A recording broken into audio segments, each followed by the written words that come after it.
Hurry up, 5 minutes. 5 minutos. Esta noche es muy caliente. Hey, download your TikTok app today so you can have Chinese spyware in your house for free. You go down! Give me money! Fucking future! We're talking about a fat ass and everything, yeah. No, I said loud ass. It's like I took a poop and it was one of those painful ones that brings a tear to your eye.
Bastard.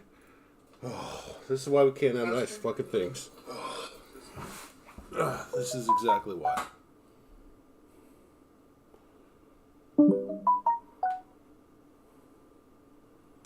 Oh my god, with the notifications. Calm the fuck down.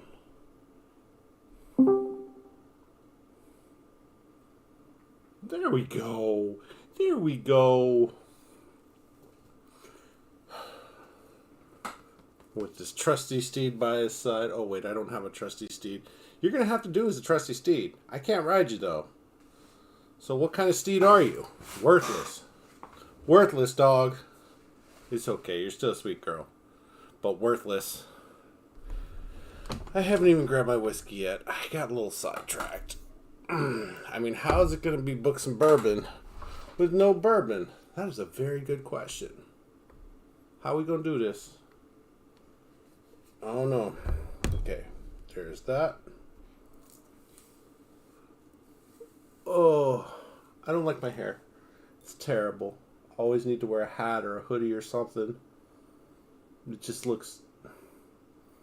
It looks stupid. Just fucking shave it.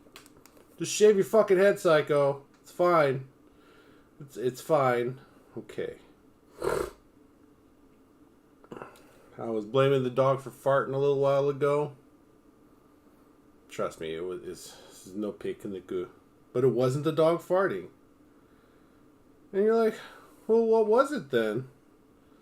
I mean, I can't tell you. Because, you know, it's gross. Gross dog. Oh!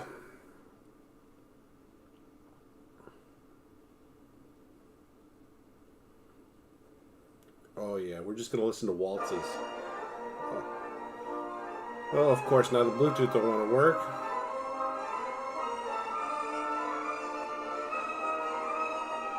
You were literally just working a second ago. Ooh, somebody just got a new Philips TV. Good for them. Who just got a new Philips 4K TV? Was it you guys? Did you guys get... Somebody got a new Philips 4K TV. I'm looking like Asian Plus right now. Oh, hello. Oh, okay. I gotta grab my drink. shit. Did you really just lick my knee? Dog just licked my knee. Unbelievable. Who does that? Dog. We got chicken cock? We got something. I'm definitely not drinking peach. Fuck, I gotta go out to the truck for the Evan Williams? I gotta go out to the truck for the Evan Williams, guys. Please bear with me.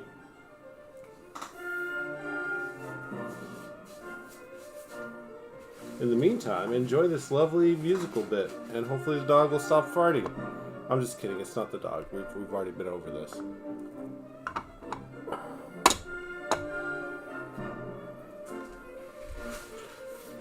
Move.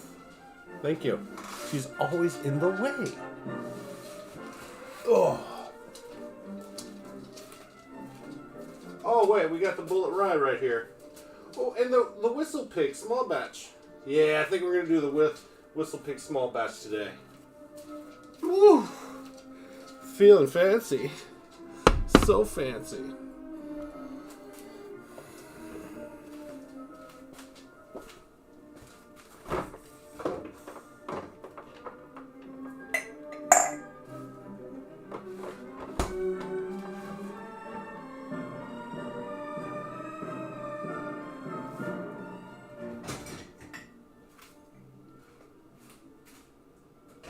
I told the doctor I was in love with you, penis.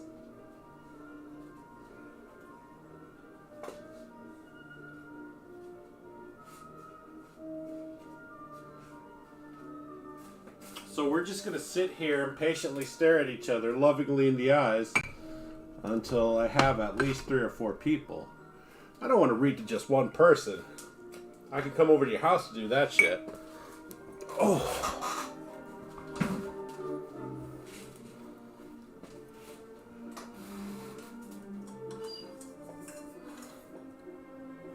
I can't do that. That's too bright. You guys don't need it. I do, but I suppose I'll survive. Shit, I need another cup.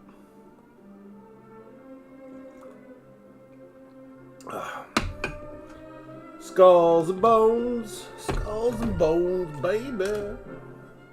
Okay. So many mugs.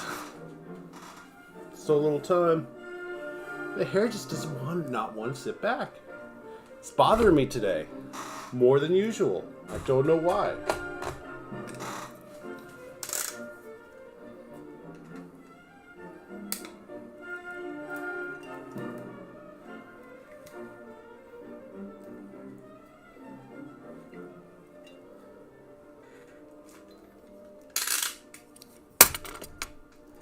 Got all these blades and we have to use the cheapest one in the entire house.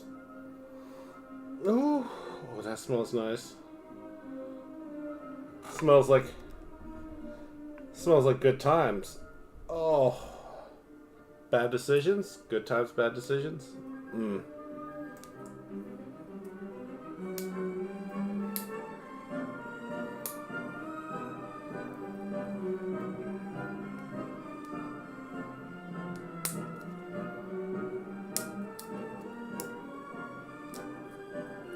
Really?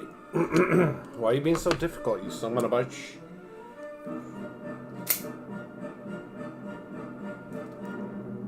Ooh, careful. It's double-edged.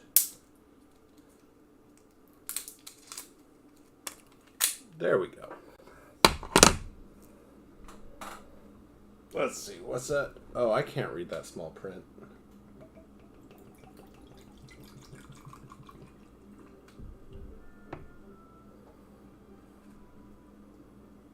I forgot that I stocked up over at the on base before my trip, like a month before my trip. So this is like, I bought this stuff 2 months ago. You can't blame me for forgetting what I did 2 months ago. I don't care if I dropped $200 at the liquor store for only 3 bottles. I can't be bothered to remember all this stuff. I need somebody to help me keep track. Somebody to keep me on track. Who's tracking with me? Nobody? Go figure. Also, nobody's here. So, you know, there's that. We got no hello, motherfucker, nothing, huh, dog? I was blaming the poor dog for farting, even though she wasn't, which I feel bad for. Did I apologize to her? No. I mean, I can apologize to her, but she doesn't understand words. She understands tone. You okay, baby, huh? Daisy, good girl. I'm not yelling at you. But your farts do stink. It might have not have been your farts this time, but... Right? Sometimes you just blame the dog. It's Tuesday, right? Have you guys forgotten? Like, I literally missed, what, 2 books in bourbon? Now all of a sudden nobody's here? Ever? Come on, guys. Be better. Don't make me spam my friends. I will spam my friends list. Just kidding. No, I'm not. What do you think, dog? Whew.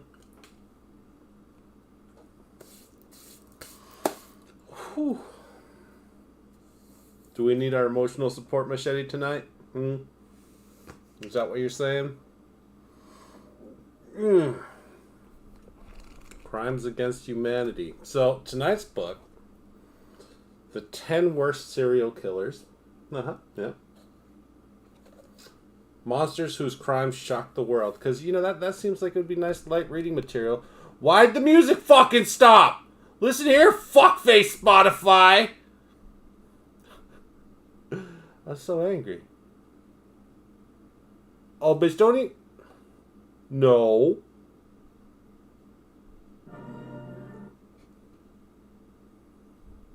Bitch, we already played that one. Why'd you pause yourself? Who the fuck do you think you are?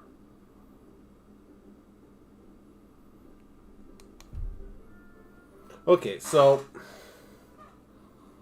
Don't blame the dog always. There's nobody home. Just be like, yeah, I guess it might have been me. It wasn't me, though. It was the trash bag. I had to take it out. I haven't taken it out. I just took it to the door.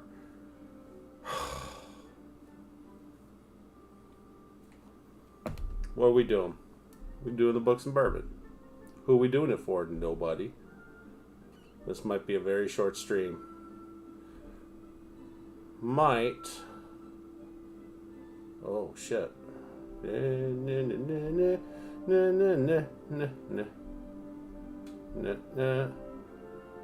are we getting in here? Poo-poo!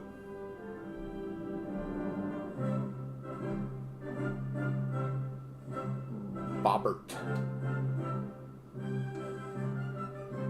I don't want responses as to why. Just wants you to be here for me, you know? Just, can you do that? Nobody can do that. I think I'm out of people to hit up.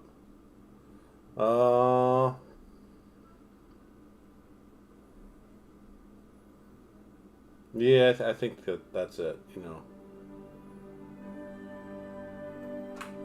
Who the fuck is Modus Operandi? I don't know these people. It's somebody. I mean, obviously I know them because we're friends on Facebook or something. Okay, listen here, you son of a bitch. We lost it. We lost it. This is why we can't have nice things. Ain't that right, dog? Just sitting here and waiting. Just staring lovingly into your dead camera eye.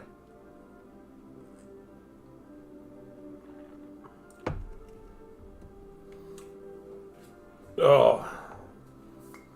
I mean, who said it even has to be books and bourbon? Just because that's the title? What? Because you don't believe in false advertising? No. I believe that there's power to words, and they should be used accordingly.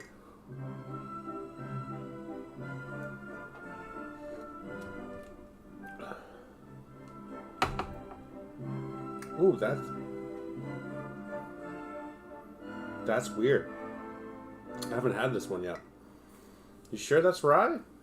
That's what it says on the bottle.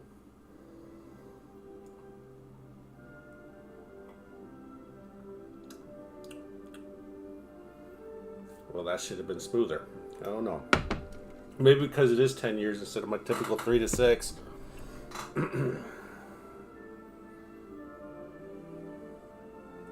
blend of straight rye whiskeys. Whistle Pig, a blend of straight rye whiskeys. Our vision is to respect tradition and embrace progress. From the discovery of rare stocks of exquisitely aged rye whiskey to the transformation of an old Vermont dairy barn into a world-class distillery, we're constantly challenging ourselves to unlock the full potential of rye whiskey. Whistle Pig, aged 10 years, is the original whiskey that kicked off our grand adventure with powerful spices, notes of caramel, and an oak finish that lasts and lasts. It's exceptional however you drink it. I drink it out of a Hello Kitty mug that a lovely friend of mine got for me because they're a lovely friend. Oh, thank you, lovely friend. Cheers to you.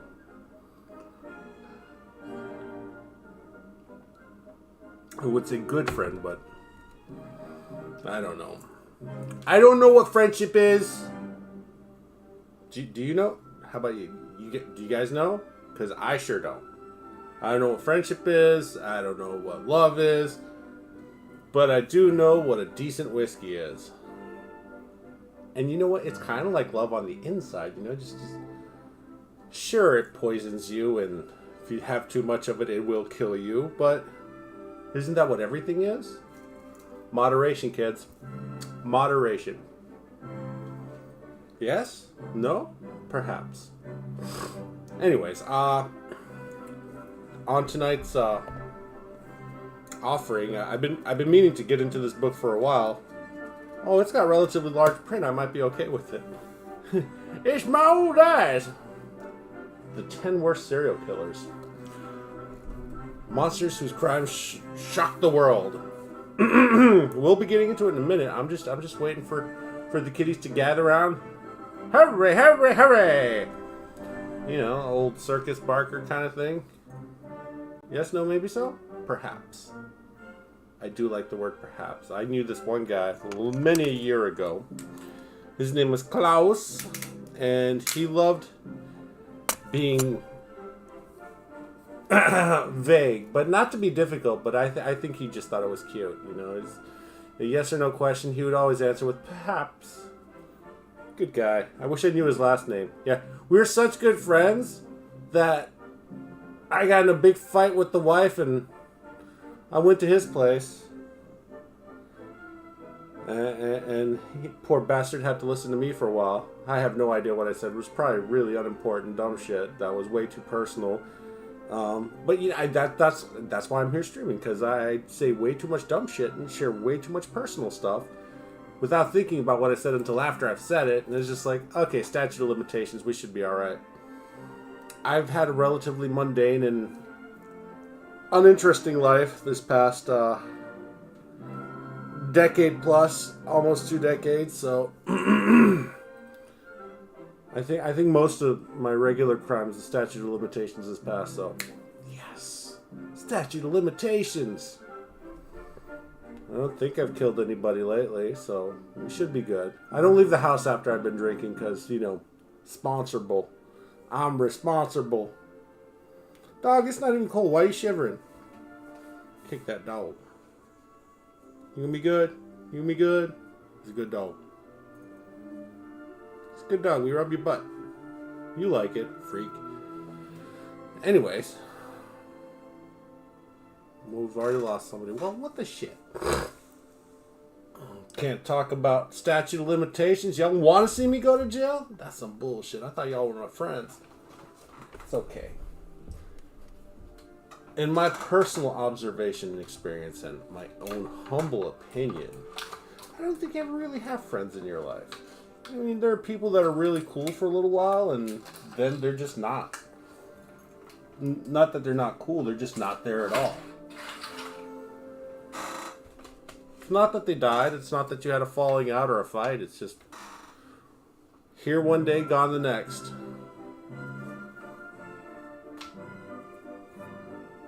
I guess I just made the silly assumption that they'd always be there. Tear. Did I change anything? Who I hung out with, how I talked to them? Maybe. Do I accept personal responsibility if it was my fault? Perhaps.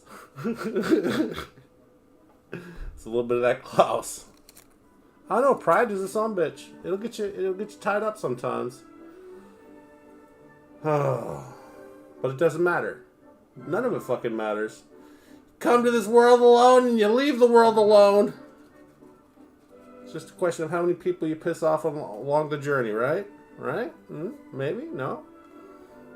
That got dark. When isn't it, though? That's the question. That's a fair question. When is it not dark? At least with me. I don't know. Sometimes it's not dark. Shall we start reading? Look, I'm not going to start reading till you guys start participating. Be part of the community. Let's chitty chat. Please? I mean, I'm not going to beg. If y'all don't want to chat, you just want to sit like a fly on the wall, that's fine. Sometimes that happens. And sometimes I'll just drink more. And then I'll get mad 20 minutes from now and just shut it all down. Shut it all down! Huh.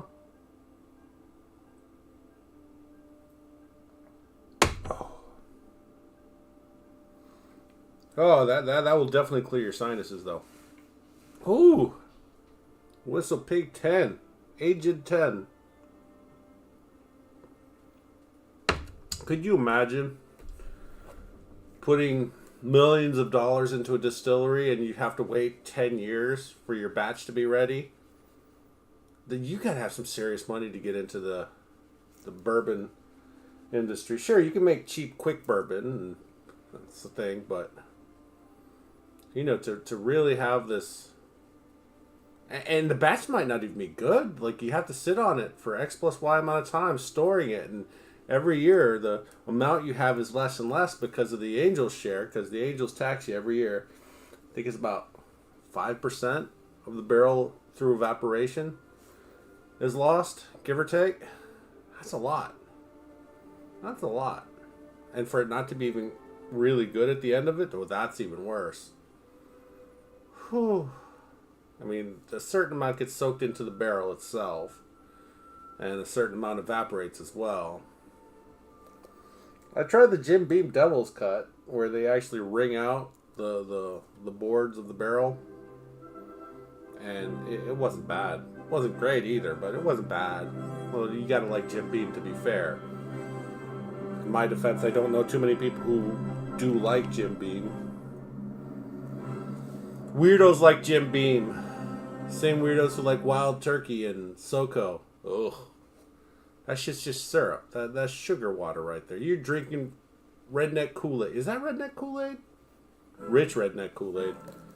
Either way. I guess we can start the book with just one viewer. It's fine. It's fine. Introduction. Serial killers horrify and intrigue us in equal measure. Thankfully, they are rare, accounting for less than 1% of all murders committed worldwide each year. Yet, we will never, it seems, be entirely free of them. They have stalked human society for hundreds of years, and each new generation produces a crop of such predators, more cunning and deadly than the last. The FBI defines serial murder as the unlawful killing of two or more victims by the same offenders in separate events. Is that so you only need to kill two people? Alright, okay. In separate times. The latter part of the definition is important, and what distinguishes a serial killer from spree killers, such as school shooters. Although only 2 murders are technically required for a killer to be considered a serial killer, in reality most go on to kill several victims in separate events. And it is these offenders that we most closely associate with the term serial killer. This book looks at 10 of the world's very worst serial killers.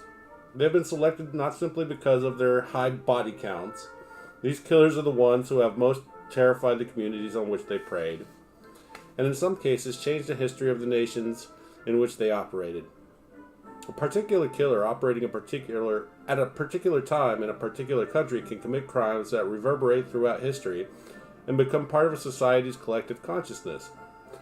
As this book will demonstrate, serial killers operate in almost every continent on Earth. Many myths and falsehoods have sprung up around such individuals, and their crimes have inspired countless sensationalist films, books, and television series. This collection focuses solely on the true stories behind the very worst real-life serial killers from across the globe. The truth, as we shall see, is far more terrifying than fiction. I don't know, guys. When I read, I don't like fantasy. I don't like science fiction. I prefer true crime and autobiographies, generally speaking, because I think sometimes reality is stranger than fiction, just because, what, this is real life? Like, what? Okay, maybe it's just me, but that's my personal thing. That's, I guess, junk food for my soul, because, reading's on a higher level than just playing a video game, although I find it odd that people to this day still don't consider video games art. I'm like, it's literally put together by artists and programmers and programming artists. Like, you have you have a background and a foreground and all this goodness that you can interact with and manipulate with your character in first or third person. And it's literally moving art that you can manipulate. And people are like, it's not art. Excuse me? But a banana taped to a canvas is art? I know art is beauty's in the eye of the beholder, but sometimes people are getting pretty loose with that definition of what art is and or isn't. Ooh, yeah, there goes that whiskey. Bing. All right. Yes? No? Okay. Well, we're going anyways. Here we're jumping in balls deep.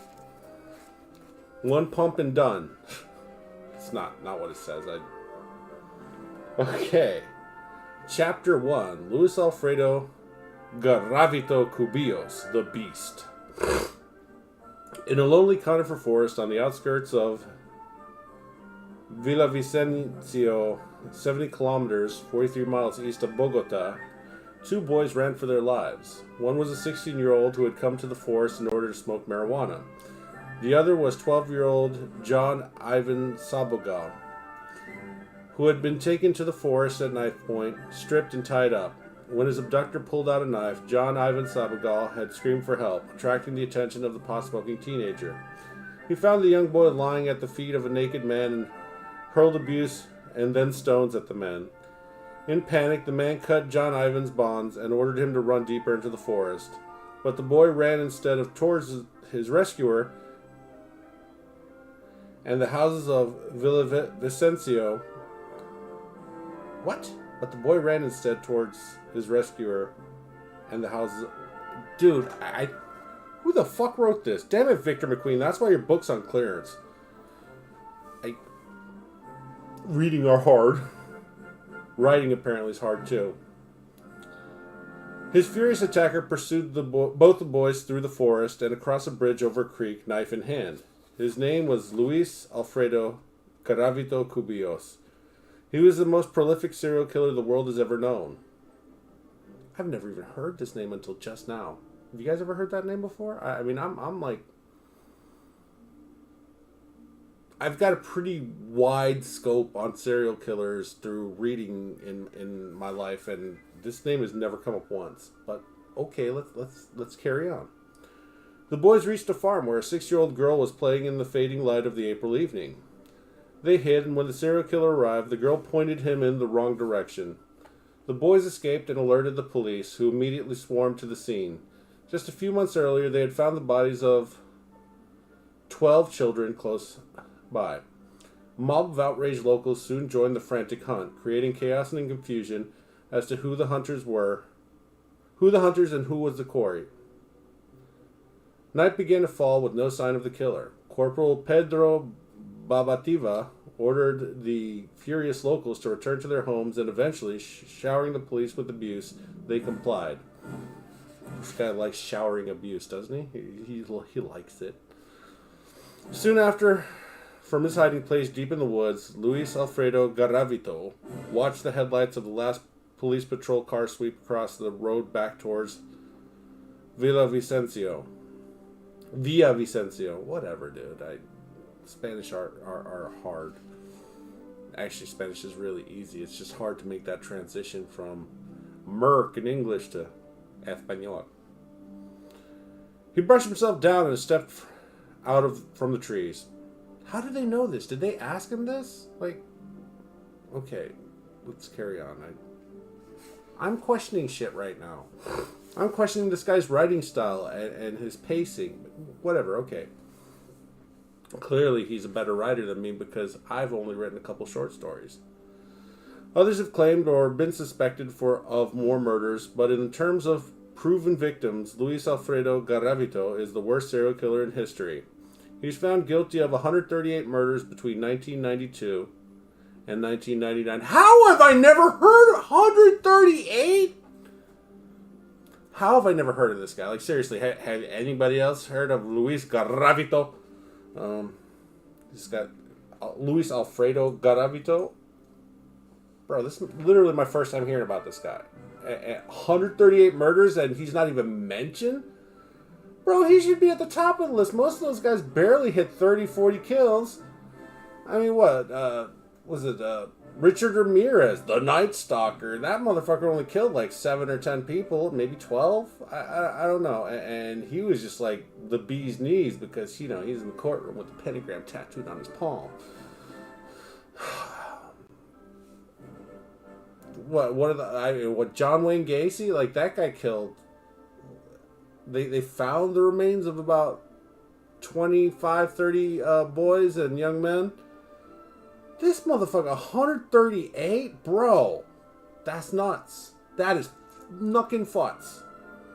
Alright, whatever. Okay. Oh, and it is feared he may have killed as many as 400. That's a busy beaver right there.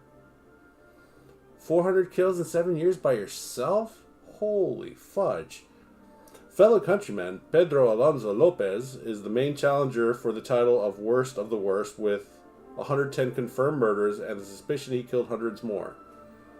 The world's third worst serial killer, Daniel Carmago Barbosa, who killed at least 72 children, was also born in Colombia. Man, they be chewing on that coca leaf. It's all jacked up and ready to go, and apparently child murder is the first thing that pops into their fucking minds. So, okay, these are the names of 3 Colombian men with close to 500 kills combined, and we've never heard of them until just now. Okay, we lost somebody because, you know, me being shocked at this guy's body count is too much for somebody. That's fine. That's too much for me. Let's carry on, shall we? Let's shall. What it is about Colombia that has produced 3 such prolific serial killers? To answer that question, it is necessary to look at the long, bloody history of the country into which they are born. The story of modern Colombia begins predictably with a murder. The child of La Violencia. In 1948, the popular Liberal Party president candidate Jorge Eliezer Gaitan was assassinated, allegedly by a lone deranged gunman called Juan Roa Sierra. Because the killer was murdered by an enraged mob before he could be brought to trial, Gaitan's assassination has been the subject of the same sort of conspiracy theories that swirl around U.S. President John F. Kennedy's death at the hands of Lee Harvey Oswald, later killed by Jack Ruby. Battles between Liberal Party and Conservative Party supporters in the capital Bogota soon spread to the rest of Colombia, engulfing the country in 10 years of bloody conflict known as La Violencia. As many as 200,000 people died. Conservative paramilitaries attacked peasant farms and schools, raping, killing, and dismembering the children in order to terrorize their enemy into submission. They don't sound too conservative, do they? They specialize in the necktie cut, slitting a victim's throat and pulling the tongue out through the gaping wound. Oh, it's the Colombian necktie. I mean, I figured that thing was not as historic as that, but okay. I learned about that through Miami Vice. It was during this period on 25 January 1957 that Luis Alfredo Garavito was born in one of the areas worst affected by the violence. Genova, Quindío. Genova is a small town surrounded by hills on the banks of the San Juan River. It lies in the central west area of Colombia, a country whose borders include the South American countries of Venezuela, Ecuador, Peru, and Brazil, and the Central American country of Panama. Opposite Colombia's northern shore lies Cuba and the United States of America. Both have played a pivotal role in Colombia's bloody modern history. Yeah. I don't know. I think America's involvement in wars throughout the last 150 years has been bad. They've tried to have puppets, installed in overturned regimes that they were hoping would play ball with them, and most of them have not. America needs to get out of the kingmaker business. Stop it, America. Get some help. Hasn't been profitable, and they almost always turn. In which case, they become the enemy, and it's like, it's your fault. You literally created this enemy. Who do you have to point a finger at? No one. And Garavito is the oldest of 7 brothers, and in testimony to investigators, he claimed he was the victim of sexual abuse by 2 different neighbors. First, when he was 12, and then again when he was 15. At the time, he was too afraid to tell anyone, least of all his father, who was also physically and mentally abusive towards him, and his mother. Colombia has an aggressively macho culture, with domestic abuse and sexual violence being commonplace. Luis, the oldest child, later described his futile attempts to protect his mother from his father's beatings. The sound of her screams and the sight of her blood would stay with him throughout his life. His father was also strict and about not allowing him girlfriends, further isolating the already painfully shy boy. Beyond this, we can surmise that his family was typical of that area, peasant farmers, manual laborers, or shopkeepers providing the basic necessities of life, one way or another. The Garavito family would have faced the same grinding poverty that was the lot of all but the landowning class in Genova. The area is now dominated by coffee plantations, but this was a novel crop in Colombia when Garavito was growing up. The staple Colombian crop prior to coffee was bananas. The same Andean mountain slopes produce high-quality coca leaves, which by the 1990s would attract the attention of Colombia's drug cartels. But in the 1960s, the market for cocaine was relatively small. I don't know why. Have you ever tried cocaine? It smells so good. Throughout the early 1960s, government-backed paramilitary attacks increased the frequency and violence. If Garavito did not witness at firsthand the brutal murder and torture that these armed groups dispensed, it is almost certain he heard about it from his school friends and family. One of the most significant figures in Colombia's modern history was born in the same small town as Garavito, and it's impossible to imagine that he was not the talk of the school playground, a local hero even. And here we got a picture of the Bogotazo riots in 1948 in Bogota, Colombia. Bloody conflict between the liberal and conservative parties during La Violencia claimed as many as 200,000 lives. Look at that! Look at that! There, guy's just chilling in his 3-piece suit, everything burning behind him. It's great. Walking like a comic book character or something, I don't know. He probably lit those fires. That guy probably lit those fires. He's probably dead by now, but he lit those fires. We know it.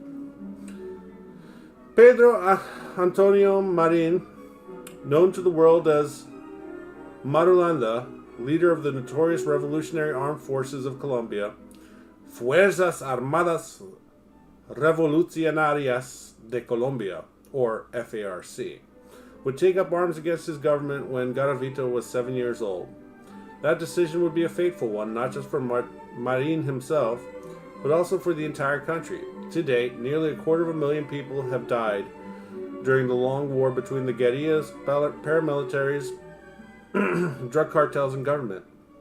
And many thousands more have disappeared without a trace. Garavito's family was soon forced to flee their home like 5 million other Colombians today. Oh my goodness, what is it? Dark Hearth. Thanks for the follow. Dark Heart. Okay. Hello, Dark Heart 48. How are you doing today?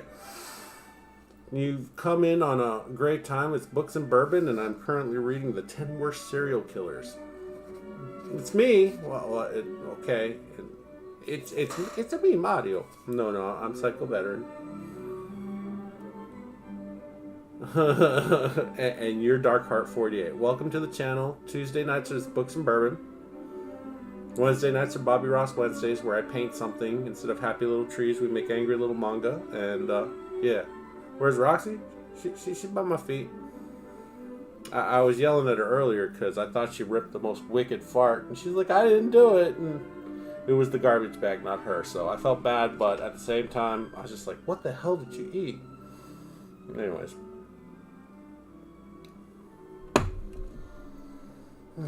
Who's it's me? It's me does not tell me shit. I don't see your face. There's no picture profile pic up there. I don't know nothing. Who's Dark Heart 48? It could be anybody. I know lots of people.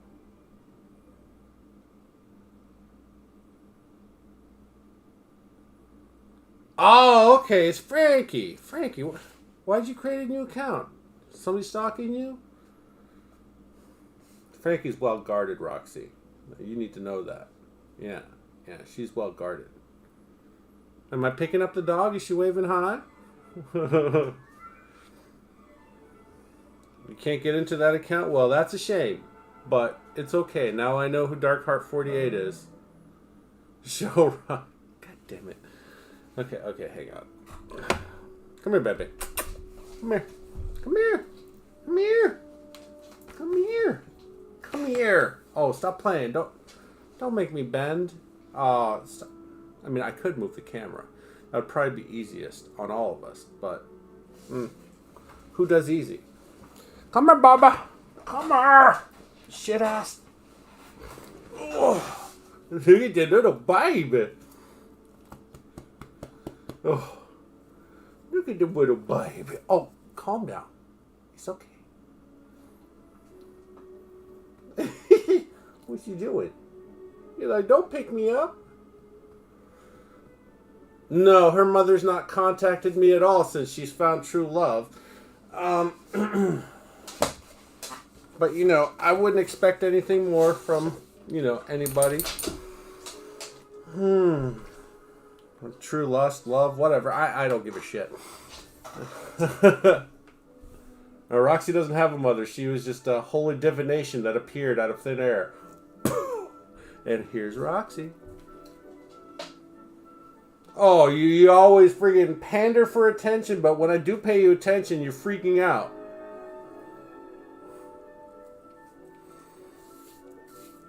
I mean, look, I've always been attracted to a certain level of something. And waffles. But, I started off the stream. I was explaining about how, friends, they come and they go, and relationships the same. I don't know. I think the only common denominator is that it's me. I'm not a good person. That's the only conclusion I can fucking draw. Now, to be fair, I am very attracted to trash. I'm not saying any of you are trash or anything. I'm just saying, generally speaking, I got nothing. Things suck up there. Well, things should be sucking down here. Well, they don't suck, but it ain't gonna suck itself. What? I don't know. I got nothing. But thank you too for showing up. And I currently tonight we are drinking. We just opened up the bottle at the beginning of the stream. We are drinking the Whistle Pig Small Batch Rye. Would I want a sponsorship from them? I mean, yeah, for a case of booze every month, every Tuesday, I will plug them. Shit's kind of expensive, so.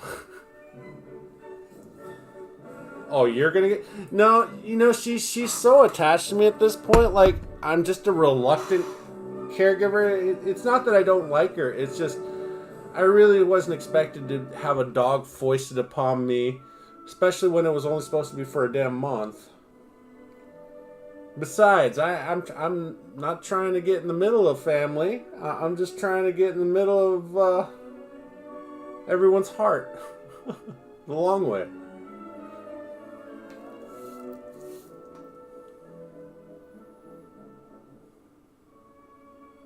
You got a mountain?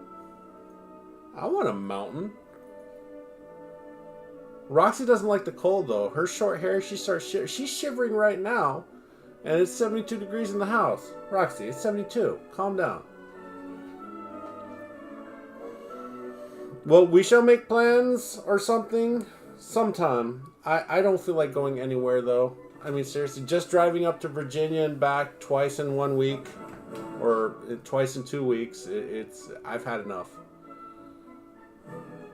Oh, yeah, we hit, I think, the high of 80 today around 4. What the hell are you doing on a damn mountain? There's plenty of ice and snow on a mountain. That's no good for you. Anyways, shall we get back to the book? Roxy said hi. I'm now covered with a thin layer of doggo.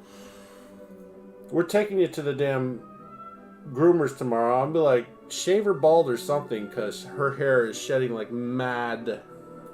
You're a mad lad, and you'll be a naked dog. And people will be like, oh my god, look at that naked dog with all them titties all over the place. That's right, I'm talking about you, Miss Saggy Nips. Lay down. Oh god, no. I'm not taking her there. No, we go over to the Ark. She's fine. The Ark groomers and board. Room and board. The reason why I volunteered to keep Roxy for longer is because your sister wanted to board her up there with you guys, and I'm like, no, this dog needs a person by her side at all times. I mean, it took her almost a week to warm up to me, so we were just chill. But she's got major separation anxiety and abandonment issues, and I feel that in my heart, because everybody I've ever cared for, more than just a little bit, has found a way to take themselves out of the equation that is part of my life. So she's not even 60 pounds. She's like 45 pounds. She's just a baby. She's just a little girl. So, you know, it's... I hate the expression, it is what it is, but...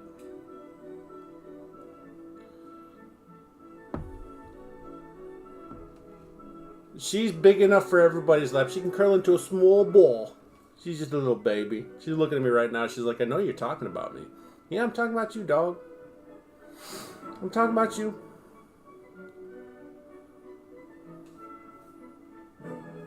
Hell yeah, take your dog to the vet. Health is important. Shall we continue reading, or are we going to keep on conversating? I'm good with either, because I don't like the way this guy writes. That's why your book was on clearance, Victor McQueen. What's book? Book is 10 Worst Serial Killers, blah, blah, blah. Monsters whose crimes shocked the world. And then, in the first 3 paragraphs, I'm only on page 14. It's large print, it's fine. It's like page 5 compared to my regular books. I'm reading about this Victor Garavito guy, and apparently he was... They think he killed as many as 400, but he was accused of killing 138. I guess assorted young boys and children. And I'm just like, dude, I've read about serial killers since prepubescence, and there's not one mention of this fucker at all. Although, to be fair, let's see, when did his crime run go? It was 92? I definitely should have heard of him. Like, they mentioned 2 other killers. One who was convicted of 72 kills. Another one where they think he killed at least 140 and possibly more. And I'm just like, okay, so the body count between these 3 guys is about 500 that they were actually convicted of. How the fuck have I not heard of any of these guys? Like, straight up head scratch moment. Just totally confused. perturbed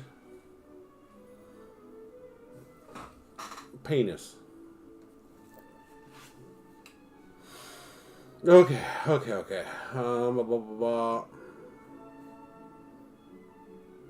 To date, nearly 250,000 people have died during the long war between the guerrillas, paramilitaries, drug cartels, and government, and many thousands more have disappeared without a trace.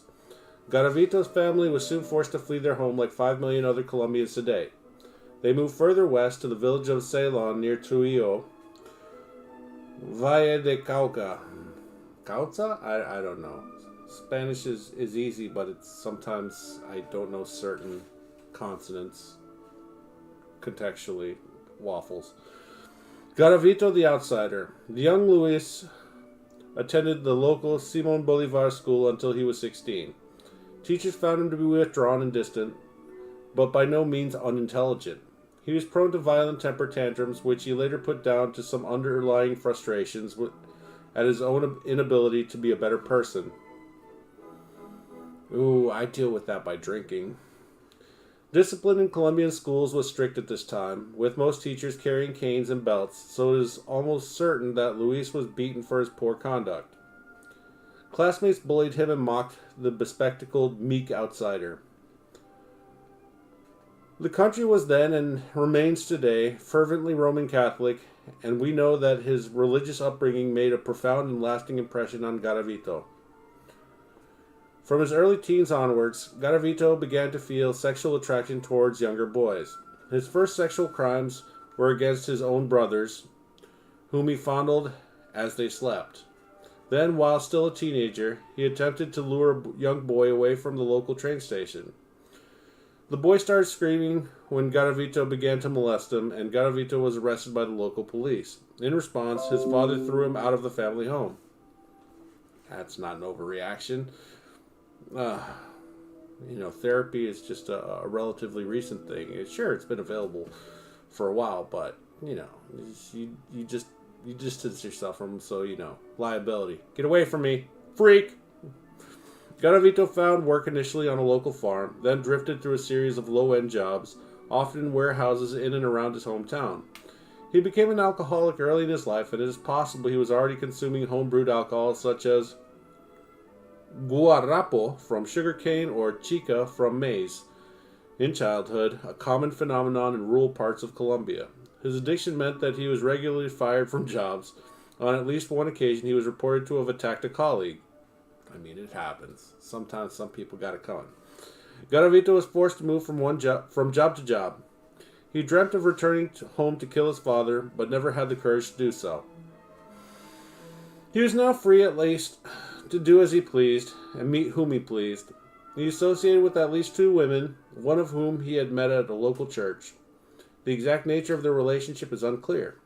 Garavito claimed not to have sexual relations with her, but he lived with her as if she were his partner, and soon had a son. Oops, that happens. Certainly the relationship never provided Garavito with any lasting happiness, and he soon drifted to the nearby city of Armenia, where he took a job in the bakery. He began to attend meetings at Alcoholics Anonymous and was a regular at the local church. He was unable to turn his life around. The twin urges to drink and have sex with young boys had overpowered him. He would procure young male prostitutes in the local park, drink long into the night, and then head to church in the morning, full of self-hate. He repented by quoting St. Paul's letter to the Romans, "For what I am doing I do not understand, for I am not practicing what I would like to do, but I am doing the very thing I hate." Romans 7:15. Well, this is a charming feller. Maybe that's my problem. Maybe I've been masking my serial killer tendencies with heteronormative relationships, huh? Just kidding. Stop listening. Oh.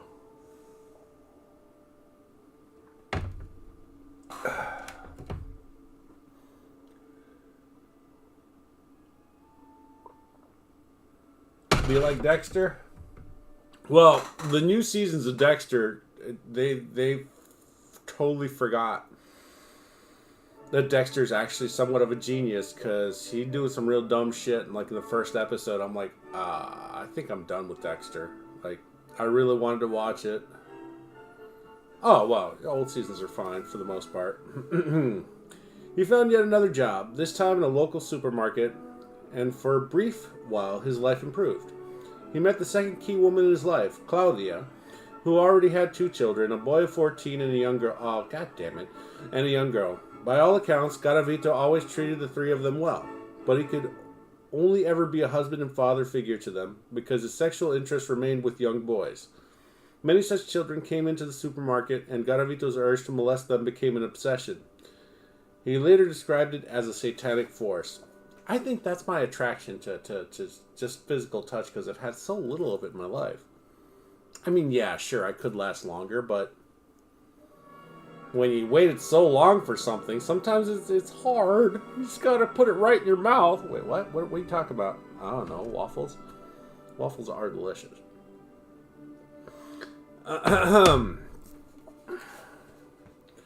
Garavito the Rapist. In October 1980, the terrible demons inside Garavito took full control, and he began his first wave of crimes. Over the course of the next 12 years, he would rape some 200 children. Jesus Christ. Lured from the chaotic streets of dozens of Colombian towns and villages. Oh, girl, I'm not going all the way to Montgomery to go to Waffle House, even if it is to see you and go to Waffle House. Like, I need some other things attached, because I fucking hate Montgomery so much. I hate Montgomery. Montgomery is such a trash city, if you even want to call it that. He favored boys aged between 8 and 13, and I don't consider Waffle House waffles to be waffles. Like, they're alright, but they're just basically thick-ass pancakes with abs. Waffles.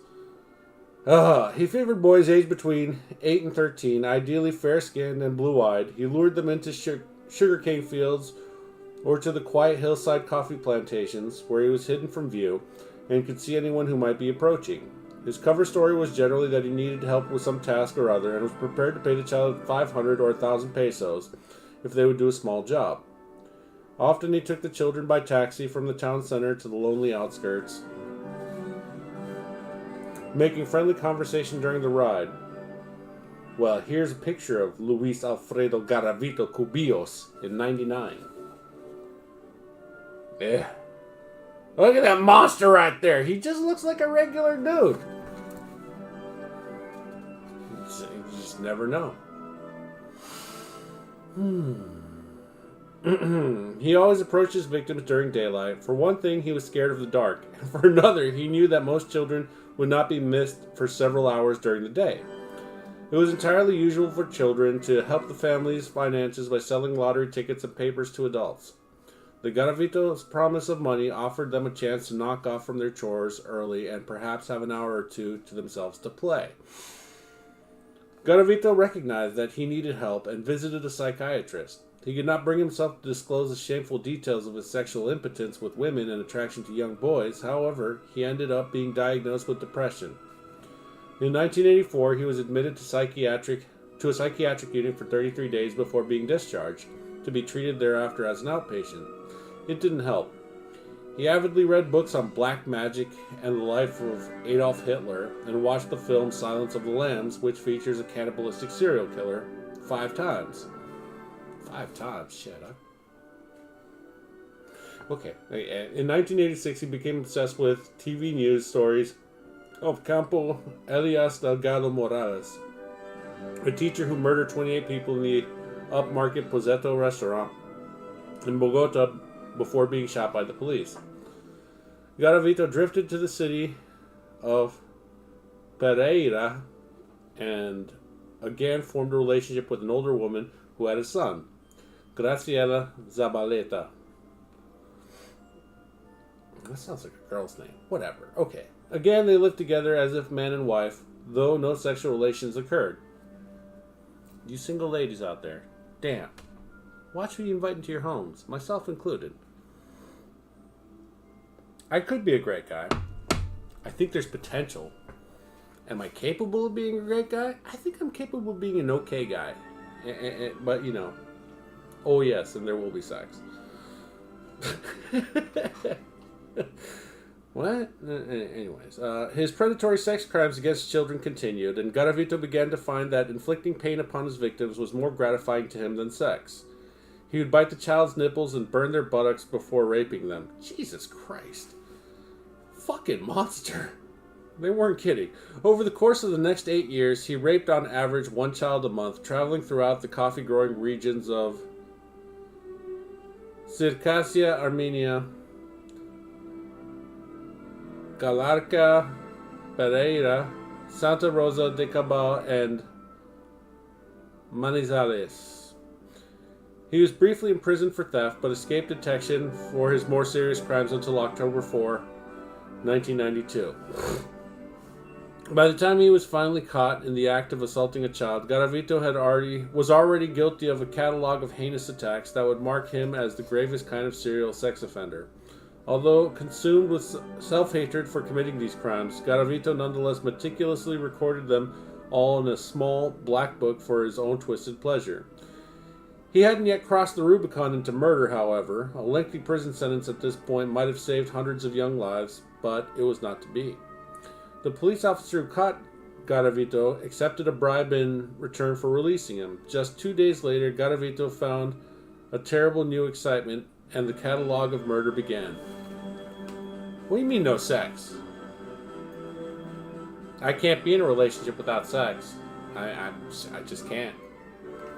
That's not happening. 1992, A Deal with the Devil. In an interview after he was finally caught, Garavito would claim that his murder campaign began after he used a Ouija board to summon the devil.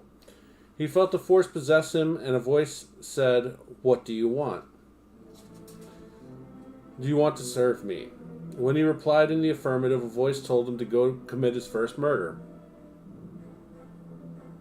It's coming from your head. There's no music. The location of this diabolic meeting was the largest city in Western Colombia, Santiago de Cali, abbreviated by most Colombians to Cali. As places to make a deal with the devil go, Cali was an inspired choice. In 1982, it was as close to hell as anywhere on earth. The city was a stronghold of the notorious Cali drug cartel. That's why it sounded familiar. Described by the United States Drug Enforcement Agency as the most powerful crime syndicate in history. The three leaders of the cartel were famous enough to be featured on the cover of Time magazine in July 1991. An uneasy alliance between the Cali cartel and Pablo Escobar's rival Medellin cartel to share the lucrative U.S. cocaine market had collapsed, resulting in a deadly feud between the gangs. In the 1980s, the cartels had worked together to supply the CIA with drugs that funded the Iran-Contra affair, aimed at overthrowing the left-wing Sandinista government in Nicaragua. They had become too powerful for the local police to control. Each adopted a policy of plata o plomo, that's my favorite Spanish expression, silver or lead, towards the Colombian government. The silver being bribes for cooperation and the lead being bullets for resistance. The Medellin cartel blew up a Boeing 747 en route from Bogota to Cali in hope of killing a presidential candidate in 1989, killing 110 innocent people instead. Escobar's target was not on board, but 2 American civilians were, bringing Colombia's drug barons to the attention of U.S. authorities. Escobar was now a wanted man in the eyes of the U.S., the Colombian government, and the Cali cartel, and somewhat predictably he died from plomo to the head on 2 December 1993. This left the Cali cartel in control of 90% of the world's cocaine market. Jesus, that's ridiculous. The marble citadels of the cartel's leaders loomed high above the sugarcane fields of Cali. In such fields and across the country, Luis Garavito would follow the satanic orders he believed he was given in Cali. He later testified that he couldn't remember the name of the first boy he killed in the town of Hamundi, just south of Cali, on 6 October 1992. He was Juan Carlos, a young local boy who had just happened to pass by the bar in which Garavito was drinking. Garavito followed him, then approached him with the same story he had used countless times before. At a local store, he stopped to buy 2 meters of nylon rope, a bottle of cheap brandy, and a butcher's knife. Juan Carlos's body was discovered 3 days later. He had been raped and his penis had been cut off. Garavito later claimed the demonic voice had told him, if you kill many things will come to you. He stated that he felt remorse and considered himself very evil when he woke the next morning and realized his clothes were soaked in blood. But just 6 days later, he would kill again in the nearby city of Tulua. The victim was 12-year-old John Alexander Benaranda, and like Juan Carlos, he was tied up, raped, and stabbed to death. Garavito severed his fingers, thumbs, and toes of his victims to make them look as though they were subjects of satanic cults or the notorious Grupos de Limpieza Social, social cleansing groups, both of which operated extensively in the area. The Cauca River, which flows through Cali, was known as the River of Death due to the frequency with which bodies were desecables, discardables, turned up in it. All too often, these discardables were street children. Garavito used this fact to his advantage, and it helped explain why he managed to avoid detection for so long.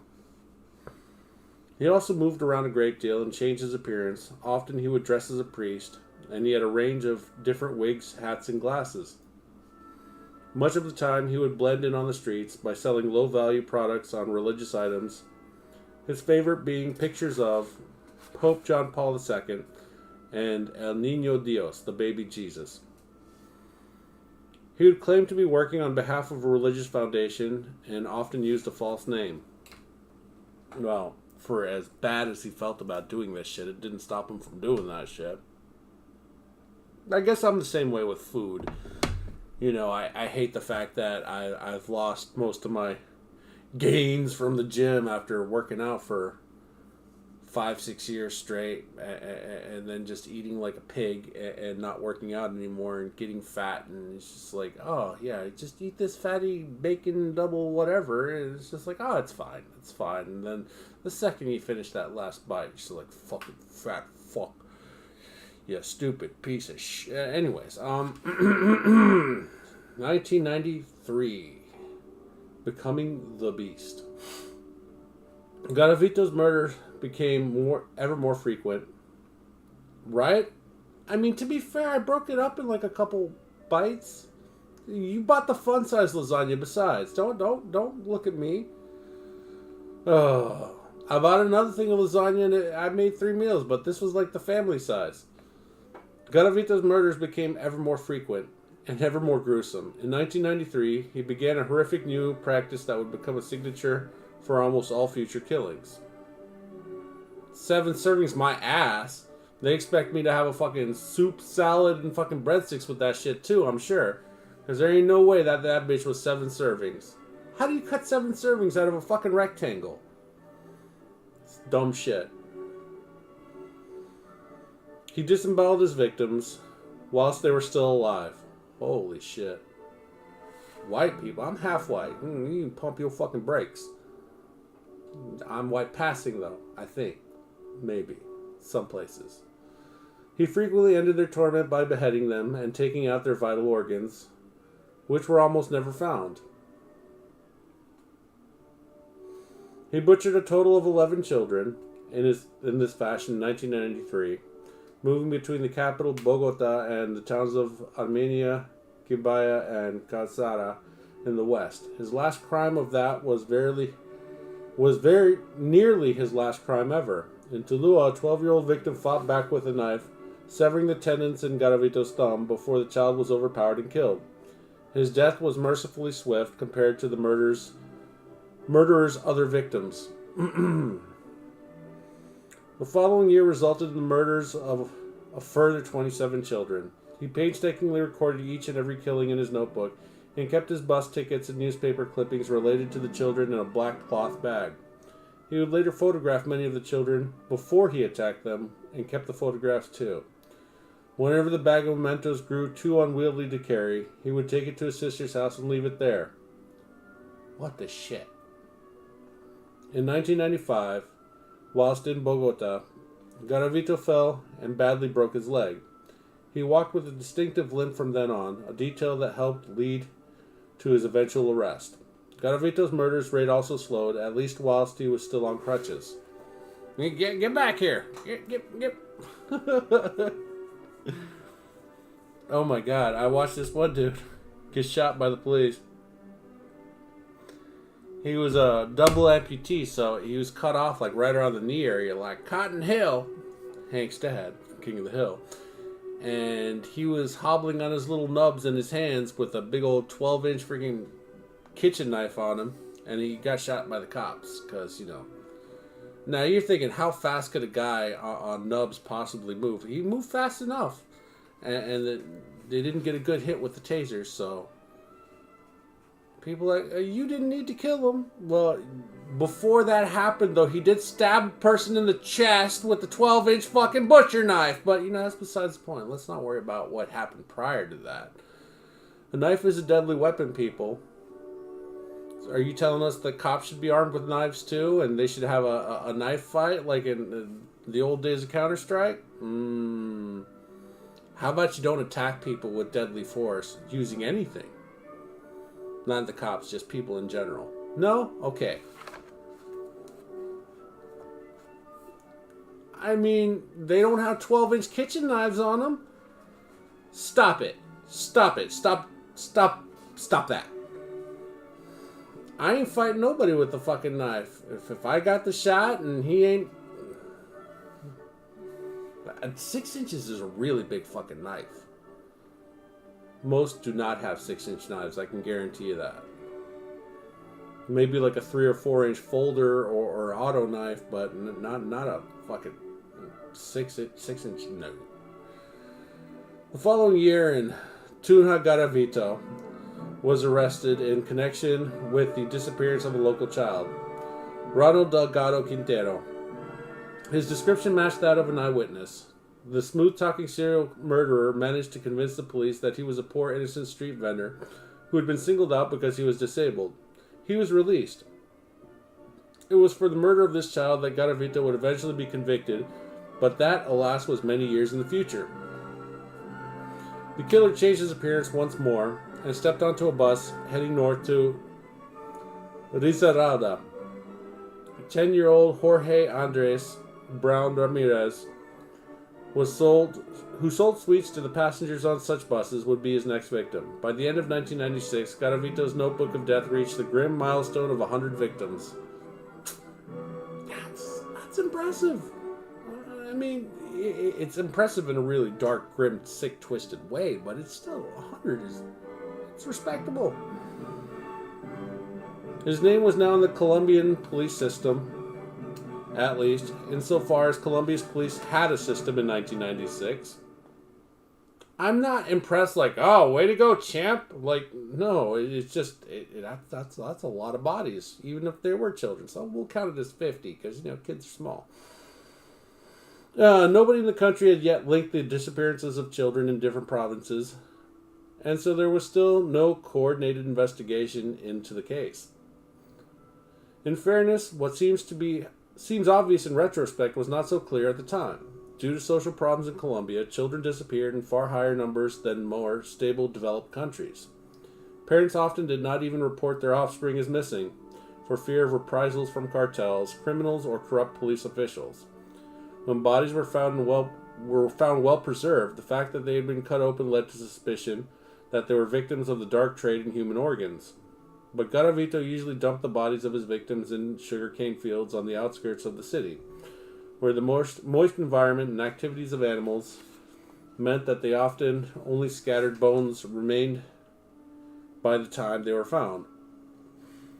This made identification of the victims all the more difficult. It was only when playing children discovered a human skull in November 1997 that the hunt for the serial killer began in earnest. Police who arrived at the scene near Pereira soon discovered a mass grave containing the bodies of 36 children. Even in country used to gruesome and violent crimes, it was a shocking discovery, and one that made headlines across Colombia. By January 1998, the police department had formed a task force, and it began to ask about any similar cases in other Colombian districts. Reports of mysterious mass disappearances of children poured in from the police departments of Meta, Cundinamarca, Antioquia, Quindío, Caldas, Valle de Cauca, Huila, Cauca, Caqueta, and Nariño. There was no doubt by now that something was very wrong. However, the police could not quite believe that a single man was responsible for so many deaths. They were soon contracted by a coroner in Palmira who disagreed. There, whilst committing one of his murders, Garavito had got sloppy. Yeah, I'm not impressed because 100 is a fucking lot. Jesus, most people get caught after like 5 or 6, and this guy 100 plus. I mean, to be fair, Colombia was a fucking straight mess at the time, so it was a lot easier to get away with stuff like that. Does anybody want to go to Brazil with me? Anyways, just kidding. Let me stop. Stop it, psycho. Calm down. Oh, boha. The manhunt begins. In February 1998, in Buga, Garavito had lured a child to a paddock outside the city. As was his habit by now, having raped and murdered the boy. He lay beside the body for several hours, drinking cheap brandy. On this occasion, however, he became so intoxicated that he passed out. A lit cigarette that he was smoking started a fire in the field. Garavito awoke to find himself ablaze and surrounded by flames. In panic, he fled the scene, leaving behind a host of vital clues. Police later recovered a pair of glasses, shorts, a comb, a screwdriver, and a pair of shoes that were worn down in an unusual pattern. Carlos Hernan Herrera and the Palmira coroner, who examined the body, recovered from the scene, concluded that a serial killer was responsible. He had seen similar patterns of violent dismemberment at other scenes in the vicinity, disembowelment, severed penises, and beheadings. By analyzing the clues left behind, the coroner concluded that they were looking for a man in his 40s who limped with his right leg. He wrote a report to the CTA, Cuerpo Técnico de Investigación, or Technical Investigation Team, suggesting that a national manhunt needed to be launched urgently. The report sat in a drawer for another 7 months. Well, shit the bed. More mass graves were uncovered in Colombia as the sugarcane fields were cut and harvested. No doubt realizing that his crimes were beginning to attract attention, Garavito fled to the neighboring country of Ecuador, where he continued his killing spree. With the aid of forged documents, he assumed the identity of Bonifacio Morera. He couldn't hide his thick Colombian accent, however. When local children began to disappear, the limping foreigner drew the attention of the Ecuadorian police. Before they could mount an operation to capture him, however, he fled back to Colombia. Still, the killings continued. I mean, you gotta admire the man's work ethic, no matter how despicable his work may be.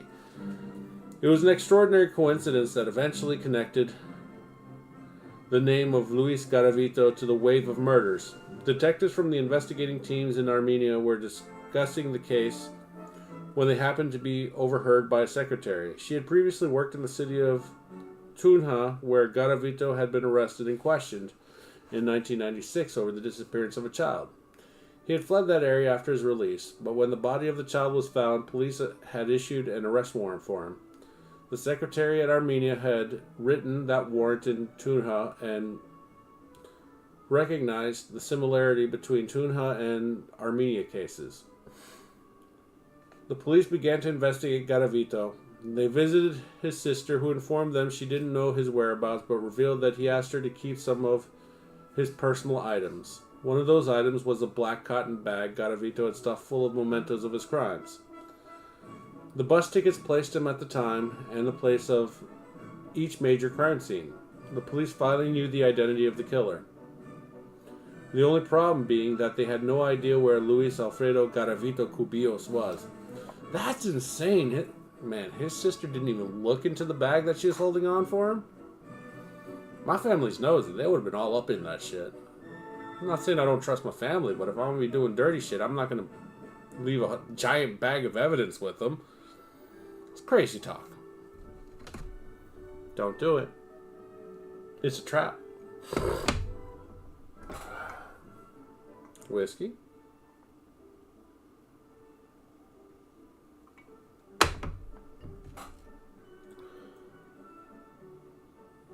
Ooh, that burned though. Anyways, I hope you guys are having a good night. I'm trying to make it worse. You're here with me. We're along for the ride. It was a taxi driver who first spotted a man emerging from the trees in... God damn it, that fucking name. Good night. Okay, bye. Via Vicencio in April 1999. The authorities were on the lookout after two young boys had fled an attacker and alerted police. After searching the forest, the police had withdrawn to a safe distance in the hope of luring the culprit out. In the back of the police car sat 12-year-old John Ivan Sabogal and his teenage rescuer, who fortuitously had been smoking pot nearby and helped facilitate the Sabogal's escape. They waited, ready to point the perpetrator should he show himself. When Sabogal shouted, "That's him," the police moved in. The man they detained claimed his name was Bonifacio Morera and that he was lost after having got off the bus at the wrong stop. Under intensive interrogation back at the police station, the man stuck to his story. The police, armed with the unwavering testimony of the boy that the man had abducted, charged him with kidnap and attempted rape. The world's worst serial killer was behind bars, but at this stage only Garavito knew the police had no idea that the prisoner they had been told was Bonifacio Morera was in fact responsible for hundreds of more crimes. That would become clear only 3 months later, at the CTI National Summit held in Pereira.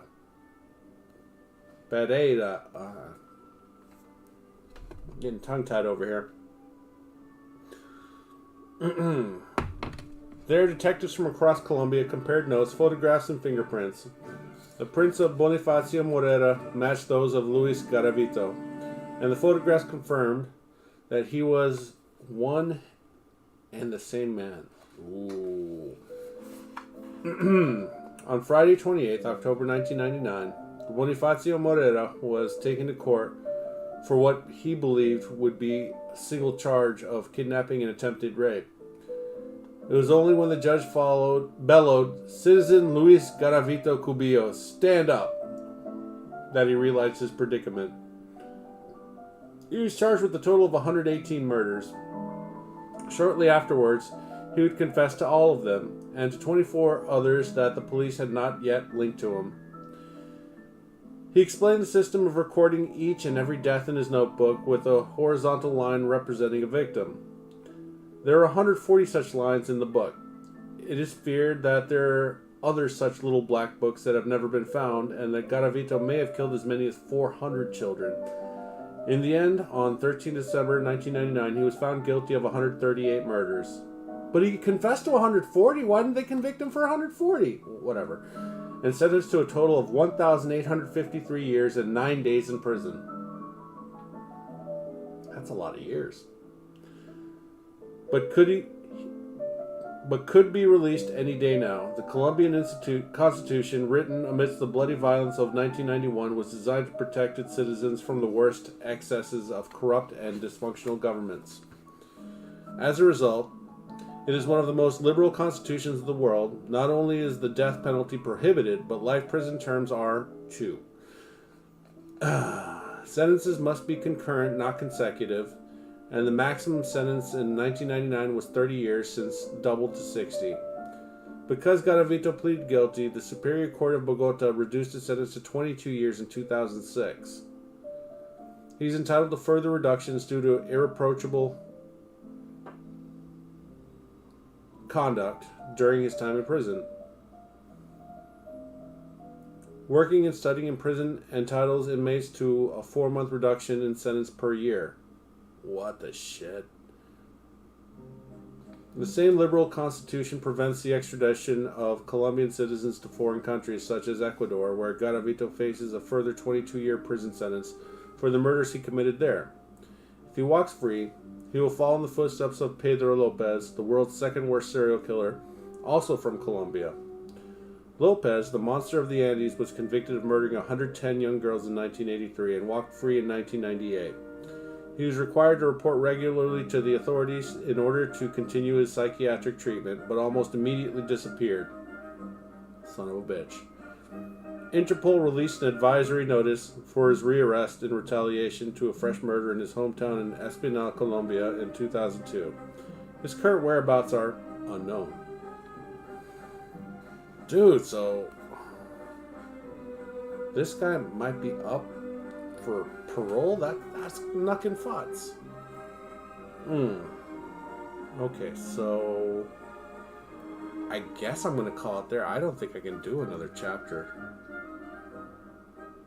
Eric Edgar Cook, the Night Caller.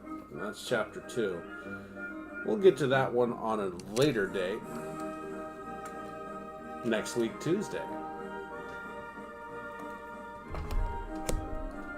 Thank you so much for tuning in. Unless you guys want to chat, I'm probably just going to pull the plug here. Does anybody want to talk? Any burning questions? Now it's time for Q&A. It doesn't have to be about what I just read. Dude, he got convicted of 138 murders, confessed to 140, and he might be eligible for release anytime now. When was this book written? Fuck. That is nuts.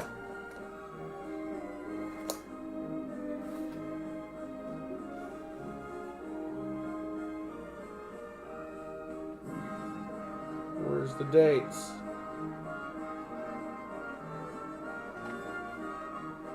Printed in the UK. Well, this book's got some traveling done. I don't know.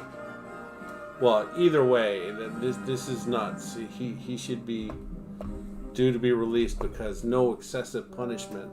I'm like, how do you get rid of... okay, so I get it. The corruption of the Colombian government, they want to prevent people to be wrongly executed by the state. He confessed to 140 murders, people. This is nuts. How can... Man.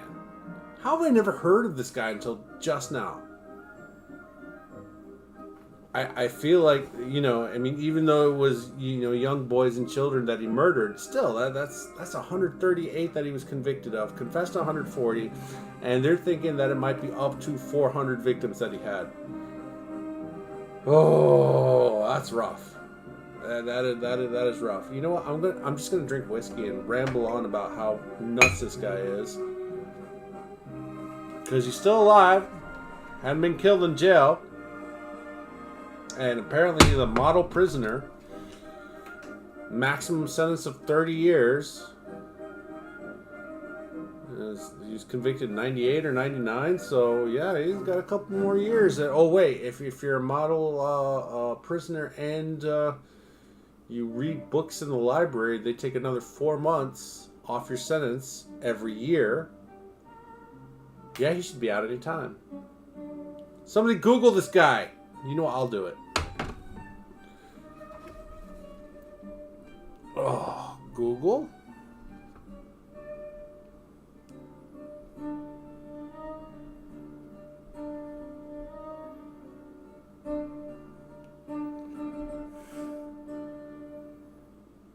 He's 66, so I mean...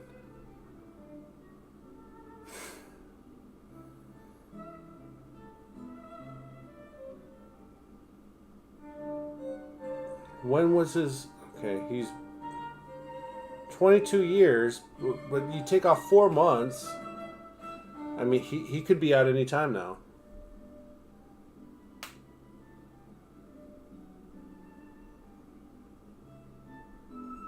So that was a 7-year spree.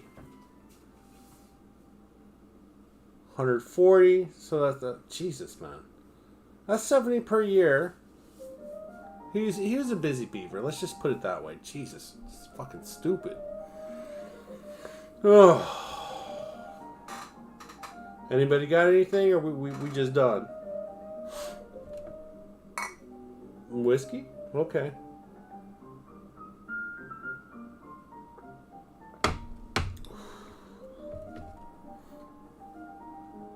Yeah, you can definitely taste those oak barrels. Oh. That's special occasion whiskey right there. That's not an everyday drink right there. It's definitely got itself a very distinct flavor. What do you think, dog? Huh?